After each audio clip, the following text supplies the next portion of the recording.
مجھے جنت چاہیے، مگر اللہ سے اتنی دعا کر دیجیے کہ جب مجھے دورہ پڑے تو میرا لباس نہیں کھل جائے، پردہ نہیں کھل جائے۔ تو اللہ کے نبی نے اس کے لیے دعا کی، تو اب یہ جنت کی بشارت والی ہو گئی۔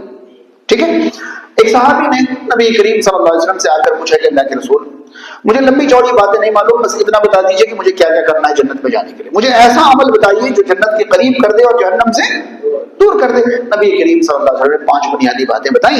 اب وہ وہاں سے یہ کہہ کر اٹھا کہ اللہ کی قسم میں اس سے کم اور زیادہ نہیں کروں گا۔ جب وہ جانے لگے، اللہ کے نبی نے فرمایا کہ اگر یہ سچ کہہ رہا ہے تو یہ جنتی ہے۔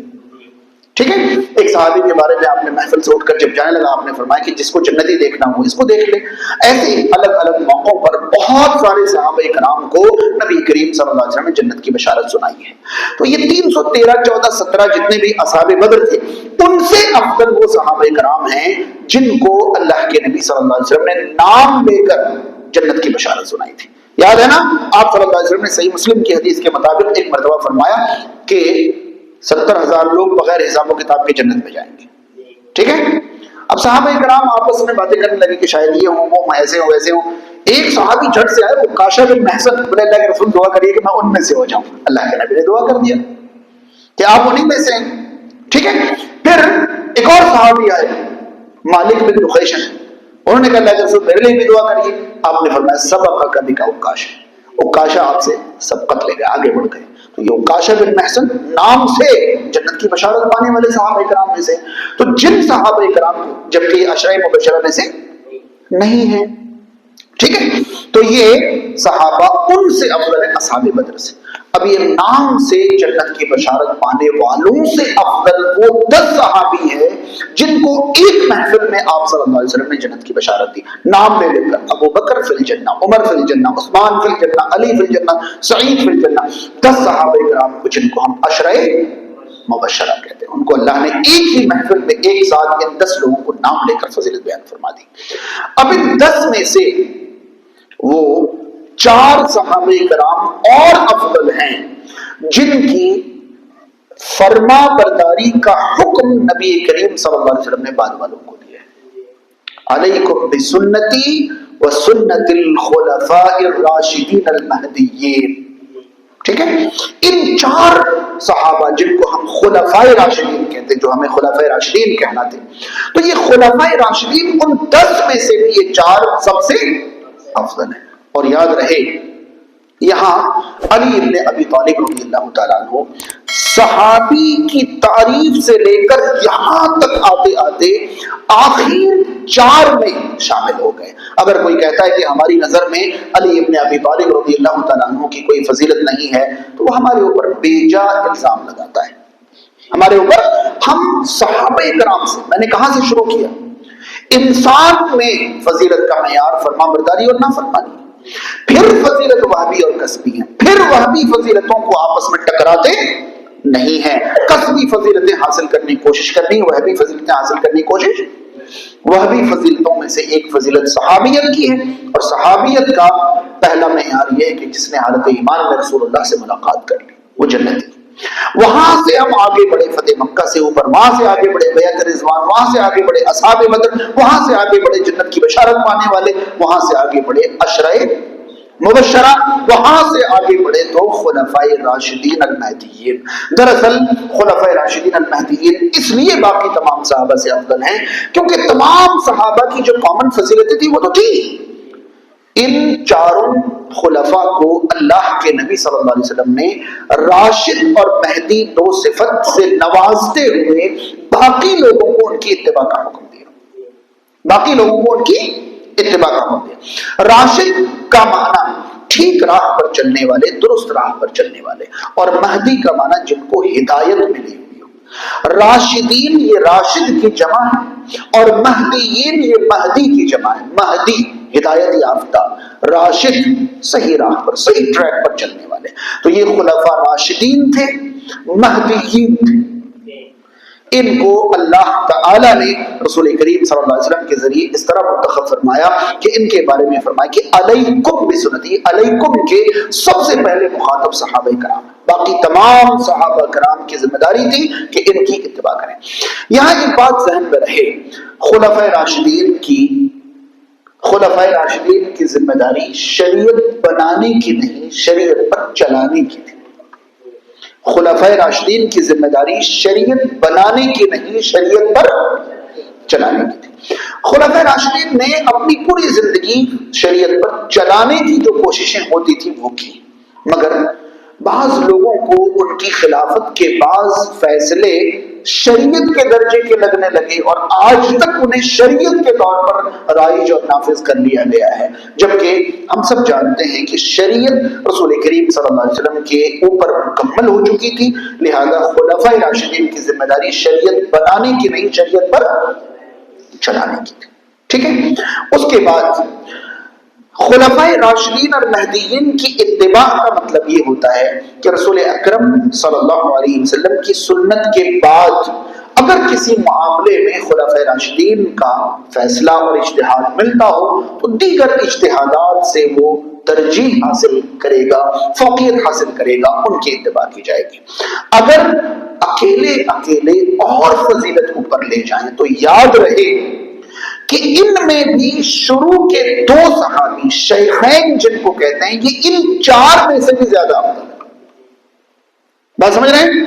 یاد رہے صحیح ترین احادیث میں فضیلت کے بارے میں جتنی مرتبہ رسول کریم صلی اللہ علیہ وسلم نے ابو بکر و عمر رضی اللہ تعالیٰ عنہ کا نام یا واقعہ بیان کیا ہے، اتنی مرتبہ خلفائے راشدین میں سے دیگر دو صحابے کا نام بھی نہیں لیا۔ تو ان چار میں سے بھی دو اور افضل ہے، کیونکہ ہم انہیں شیخین کہتے ہیں، ہم انہیں شیخین۔ ایک اور اعتبار سے نبی کریم صلی اللہ علیہ وسلم نے ابو بکر صدیق رضی اللہ تعالیٰ عنہ کے بارے میں جو باتیں بیان فرمائی ان میں سے ایک بات یہ ہے کہ ابو بکر صدیق رضی اللہ تعالیٰ عنہ سے بہتر شخص پر انبیاء کے علاوہ سورج طلوع نہیں ہوا۔ اس کا مطلب ان دو میں سے بھی اگر فضیلت تلاش کریں تو ابو بکر صدیق رضی اللہ تعالیٰ عنہ انبیاء کے بعد کائنات میں جب سے نبوت کا سلسلہ چل رہا ہے تب سے انبیاء کے بعد سب سے افضل ترین انسان ابو بکر صدیق رضی اللہ تعالیٰ عنہ۔ شامل کریں تو ان کے سب سے قریب عمر ابن خطاب رضی اللہ عنہ، اور آگے بڑھیں تو مزید دو، اور آگے بڑھیں تو مزید 6، اور آگے بڑھیں تو مزید کچھ، اور آگے بڑھیں تو ایسے ایسے۔ اب سمجھ میں آئی فضیلت؟ اب یہاں پر دیکھیں رسول کریم صلی اللہ علیہ وسلم نے ابو بکر صدیق رضی اللہ تعالیٰ عنہ کے بارے میں فرمایا کہ ابو بکر آپ ان میں سے ہیں جن کو جنت کے 8 دروازوں سے بلایا جائے گا، آپ جس دروازے سے چاہیں داخل ہو جائیں۔ ٹھیک ہے، عمر ابن خطاب رضی اللہ تعالیٰ عنہ کے بارے میں نبی کریم صلی اللہ علیہ وسلم نے فرمایا کہ اگر میرے بعد کوئی نبی ہوتا تو عمر ابن خطاب ہوتے۔ سوال یہ ہے کہ نبی کریم صلی اللہ علیہ وسلم کے بعد کوئی نبی ہونا ہی نہیں تھا تو رسول کریم صلی اللہ علیہ وسلم نے ایسا کیوں فرمایا؟ آپ فرمانا یہ چاہتے تھے کہ اللہ تعالیٰ جنہیں نبوت عطا فرماتا ہے ان کے اندر جتنی صفات اور کوالٹیز ہوتی ہیں وہ ساری کوالٹیز ان کے اندر موجود ہیں، مگر چونکہ میرے بعد نبوت نہیں ہے اس لیے یہ نبی نہیں بنیں گے۔ اگر نبوت کا سلسلہ ہوتا تو کون نبی ہوتے؟ عمر ابن خطاب رضی اللہ تعالیٰ عنہ نبی ہوتے۔ ٹھیک ہے، ان کے بارے میں یہ فرمایا۔ عمر ابن خطاب رضی اللہ تعالیٰ عنہ کے بارے میں آپ صلی اللہ علیہ وسلم نے فرمایا کہ عمر آپ جس راستے سے گزرتے ہیں اس راستے کو شیطان چھوڑ دیتا ہے، جبکہ انسان اور شیطان ایک دوسرے کو دیکھ نہیں سکتا، شیطان کو انسان دیکھ نہیں سکتا، انسان کو شیطان دیکھ سکتا ہے۔ شیطان کو یہ پتا تھا کہ حضرت عمر مجھے نہیں دیکھ پا رہا، مگر ایمانی جلال اور ایمانی طاقت ایسی تھی کہ شیطان اس راستے سے جانے ہی گوارا نہیں کرتا تھا۔ یہ عمر ابن خطاب رضی اللہ تعالیٰ عنہ کے علاوہ اور کسی کے بارے میں نہیں ہے۔ عمر ابن خطاب رضی اللہ تعالیٰ عنہ کی زندگی میں ان کی اصابت رائے اور ان کی سوجھ بوجھ پر بعض مفسرین کے اعتبار سے 21 قرآن کی آیتیں نازل ہوئی ہیں، یعنی 21 ایسی آیتیں نازل ہوئی ہیں کہ ان آیتوں میں جن باتوں کا حکم دیا گیا ہے وہ باتیں پہلے ہی عمر ابن خطاب رضی اللہ تعالیٰ عنہ رائے اور مشورے کے طور پر رکھ چکے تھے۔ بس سمجھ رہے ہیں؟ اصابت رائے کا یہ حال تھا۔ عمر ابن خطاب رضی اللہ تعالیٰ عنہ کے بارے میں فضیلتوں میں سب سے بڑی فضیلت میں سے ایک فضیلت یہ ہے کہ آپ صلی اللہ علیہ وسلم نے صحابہ کرام کے سامنے یہ فرمایا تھا کہ لوگوں میرے بعد میری امت کے فتنوں کے لیے ایک دروازہ ہے، جب تک وہ دروازہ باقی رہے گا میری امت میں فتنے نہیں آئیں گے، پھر جب وہ دروازہ ٹوٹ جائے گا تب میری امت میں فتنے آئیں گے۔ حذیفہ بن یمان شاید راوی حدیث میں فرماتے کہ اللہ کے رسول دروازہ کھل جائے گا یا ٹوٹ جائے گا؟ آپ نے فرمایا ٹوٹ جائے گا. تو ان کو بڑا افسوس ہوا کہ اگر دروازہ کھل جاتا تو بعد میں بند ہونے کے چانسز تھے، لیکن دروازہ ٹوٹ جائے گا مطلب اس کے بعد امت فتنوں سے باہر کبھی نہیں نکل پائے گی. اور نبی کریم صلی اللہ علیہ وسلم نام لے کر فرمایا کہ میری امت اور فتنوں کے درمیان جو سد ہے، جو دیوار اور جو دروازہ ہے، وہ عمر ابن خطاب رضی اللہ تعالیٰ عنہ. یہ فضیلتیں ان کے بارے میں. عثمان غنی رضی اللہ تعالیٰ عنہ کے بارے میں نبی کریم صلی اللہ علیہ وسلم نے کئی بار نام لے لے کر جنت کی بشارت دی. آپ نے فرمایا کہ عثمان وہ ہے جن سے فرشتے حیا کرتے ہیں، عثمان وہ ہے جن سے فرشتے حیا کرتے ہیں، انتہائی حیا میں اعلیٰ حضرت تھے. نبی کریم صلی اللہ علیہ وسلم نے اپنی بیٹی کو دی تھی، حیات طیبہ میں ہی بیٹی نے داغ مفارقت دے دی، وفات پا گئی. اللہ کے نبی صلی اللہ علیہ وسلم نے اپنی دوسری بیٹی دی، دوسری بیٹی بھی حیات طیبہ میں ہی رخصت ہو گئی. آپ نے فرمایا کہ میری اگر 100 بیٹیاں ہوتی تو میں ایک ایک کر کے 100 عثمان کے نکاح میں دے دیتا. عثمان غنی رضی اللہ تعالیٰ عنہ کو اس لیے ذو النورین کہتے ہیں. نور سے مراد رسول کریم صلی اللہ علیہ وسلم کی صاحبزادی، نورین سے مراد 2 نور. آپ کے نکاح میں ایک کے بعد ایک نبی کریم صلی اللہ علیہ وسلم کے 2 صاحبزادیاں آئیں، اس لیے آپ کو ذو النورین کہتے ہیں. عثمان غنی رضی اللہ تعالیٰ عنہ کے غنا کے بارے میں جتنے واقعات ملتے ہیں ہم اور آپ تصور بھی نہیں کر سکتے. جب بھی کہیں کسی بھی طرح کی ضرورت پڑی ہمیشہ آگے عثمان غنی رضی اللہ تعالیٰ عنہ رہے. علی بن ابی طالب رضی اللہ تعالیٰ عنہ کے بارے میں رسول اکرم صلی اللہ علیہ وسلم سے جو فضائل ثابت ہیں ان میں سے ایک فضیلت یہ ہے کہ آپ میرے لیے ہارون کے مقام پر ہیں.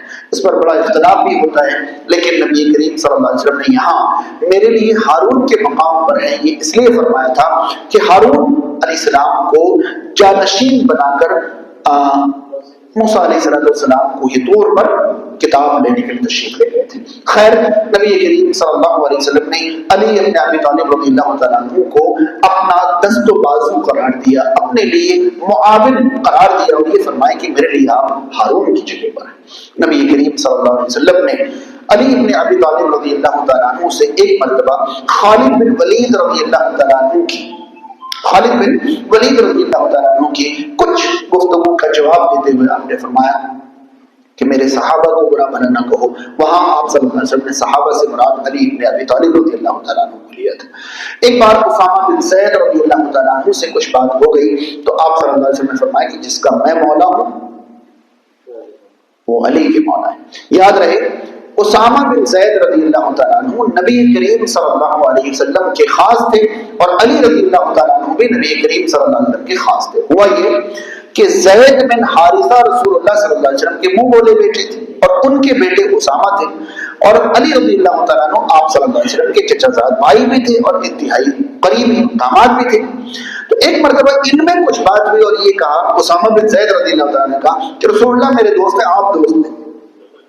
سمجھ رہے ہیں؟ یاد رہے مولا کا معنی عربی میں کئی ایک ہوتا ہے، کئی ایک معنی کے لیے مولا کا لفظ استعمال ہوتا ہے.